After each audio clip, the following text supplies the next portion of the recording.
Work became meaningless. I mean, I can't really tell you when, but I think I can tell you why, or at least why it was meaningless for me.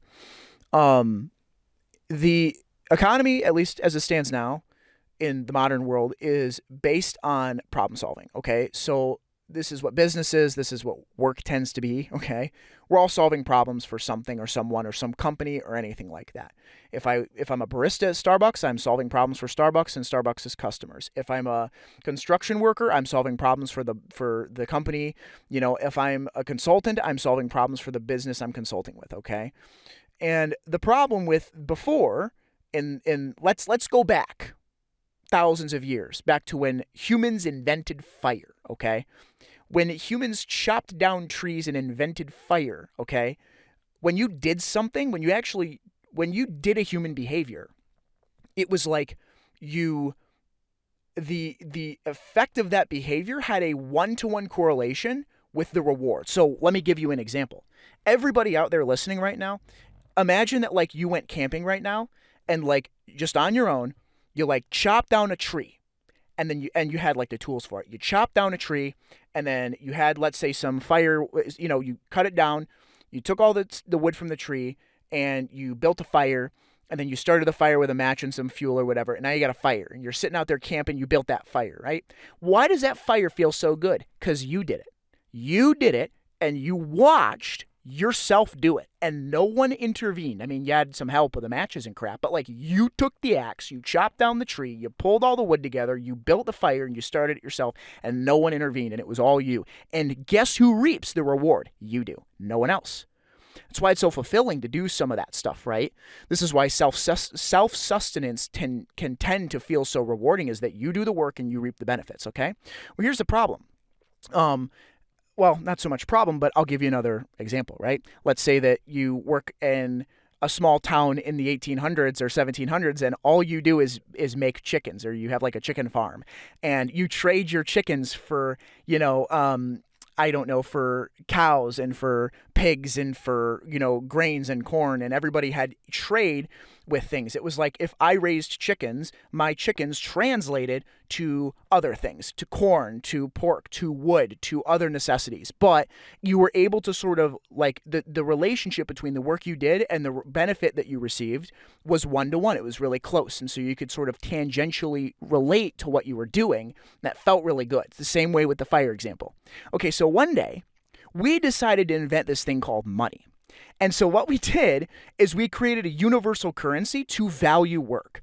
And what's fascinating about this is that it is actually I'm not arguing, but I'm supposing, I would say, that this has devalued work away from meaning. It's still valuable, but it isn't meaningful. So what do I mean? When I go to work at my McDonald's job and I walk in and I like say, hi, how can I help you for 6 hours? Okay. What do I actually get from that? I get absolutely no reward from that whatsoever. And I don't mean reward as in like cognitive reward. I don't actually hold or touch the thing that I'm getting out of that. Like the firewood. Because what's actually going on is that I'm going to be paid a thing called money, which is just a bunch of paper that I get every 2 weeks. And regardless of how much it is to live, it's not about that. I just get this thing that's this paper. And this paper, like, I then spend the paper on other things. And the ability, the flexibility that money actually has is very nice, but it actually devalues the nature of our connection to that work, if you kind of get what I'm saying, where it's like I go and do work, but the reward of that work is not something that I experience in a linear one-to-one correlation. And our minds, we're not made for that crap. Our minds are not made to stand at McDonald's. Heck no. Like, I'm not saying biologically, we were not meant to stand in a McDonald's. There's no way. We were not meant to sit in a cubicle and file paperwork and taxes. Like, some people are great at that with numbers and stuff, but I'm talking biologically. Like, that wasn't something that we were designed to do. We can do it now because of the advent of, the human mind is incredible. But the relationship we have with our work and the work we put in to what we get out scales with our ability to see the translated outcome. Even if it's not in a day, if you build a house, this is a silly example, but I live near lots of Amish people. These guys put houses up in weeks. It's crazy. And it's like they see the outcome of the work they put in right in front of their eyes. It takes some time, but they see the outcome, and it probably feels really good and very self-sustaining, which is why there's an entire culture for that, right? And this all gets into a slightly tangential point. So that's its main point, is the fact that money itself, I think, has resulted in some sense in the devaluement of our relationship to work. But the other thing is the actual problems we're solving. Okay, so here's the thing: no matter what we want to say about the modern world, we used to have much bigger problems in the modern world. So like 1,000 years ago, it was like clean water, food. Okay, we can't get those things. Clean water and food's too much. Nowadays, it's like clean water and food. I know it sucks, but there's microplastics and there's all these other crappy things that happen. But if I need water and food, I can go spend $6 at McDonald's and I can eat. And that sucks because it isn't super healthy, but it's like food and water. Okay, we're going to die of obesity, but not starvation. Like, okay, good start. Okay, now we have another. It's like, now we've solved one problem, but we've created another. That's a slightly smaller problem. And then we have a slightly smaller problem after that, and then a problem after that, and then a problem after that. I'll give you a much better example with something like Amazon, right? So like, if you have Amazon in 2000, it's like, I just want to build a website that facilitates buying and selling things online. Okay, so I build this website. And then like the big problem I'm solving as the owner of Amazon is I have a website that solves this problem where people can buy and sell things on Amazon or whatever. Okay, well, now what I need to do is I solved the problem, but I created another problem. How do I do this website? Well, I have to go get buyers and sellers. So I find fulfillment systems by which I can do that. So I go, okay, well, I'll find a bunch of suppliers in maybe Taiwan and in China and all over the world that'll supply the things and will list their stuff online, and that's cool. And then we just do some advertising. Okay, perfect. But here's the problem. I'm now noticing that there's a problem with this, which is the fact that the customer service isn't very good because there's no ability to talk to people. So now we have to solve the customer service problem. So we get people for customer service. Okay, that's cool, but we're noticing the problem now where shipping isn't very good. So now we have to solve the shipping problem. So maybe what if people pay for free shipping? And what you'll start to notice is that you might solve one problem, but it is turtles all the way down with problems. You will never be able to get the problems completely solved. And what happens is when you get to the very bottom with the stupidest, most meaningless, silly garbage problems that need solved, and those are the problems we solve today. The problems like, I'm going to stand here and say, hi, how may I help you? Yes, that McDouble will be $2.19 at the first window, please, right? We're solving a problem that is so disconnected from the original solution. It doesn't, and like I said, in addition to the money, right, that it doesn't feel meaningful at all. We go work in an Amazon warehouse and we're moving a box from left to right. We don't meet the person. We don't get them their package. We don't interact with them. We don't feel better going, hi, here's your package. It's like we're just moving stuff in a warehouse all day.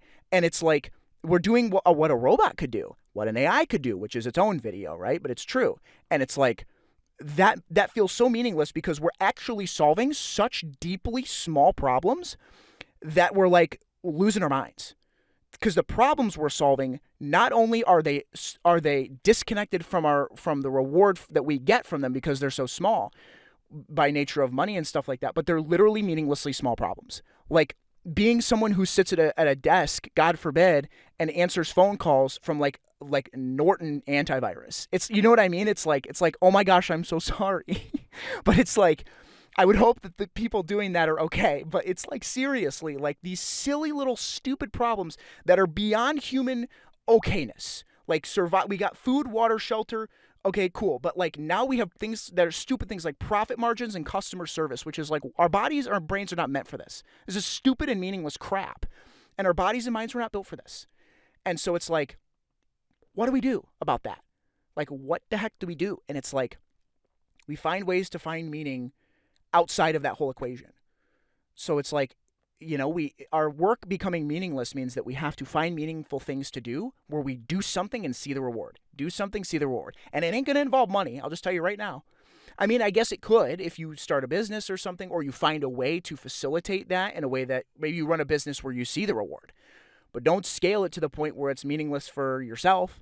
And I would like to hope maybe you don't scale it to a point where it's meaningless for others, But like, we have to find ways to sort of put meaning back into work and make it feel like that feeling every day of cutting down firewood, where I do hard work, I do valuable work every day, and I see the rewards of what I'm doing, and it's meaningful and valuable, and it's not some stupid garbage, and it's not based on profit, and it's not based on trying to get my stock value up and stuff. And yeah, man, I love investing, but it's still meaningless. Those little tiny stupid crappy jobs that we do that are going to get taken by AI, dude. It's like there's a revolution coming for this. I really think that people are going to walk away from this whole thing of like trying to do these stupid, like, I don't know. I don't know how it's going to happen with things like AI and how they're going to take those small jobs, but I've already made a video kind of giving my theory on that. But the ways to find meaning in work again are to sort of look at the way that you do what you're doing and find a way to sort of connect with the outcome of the work you're putting in. And it's hard to do that in certain situations, but it's like, that's what we got to do.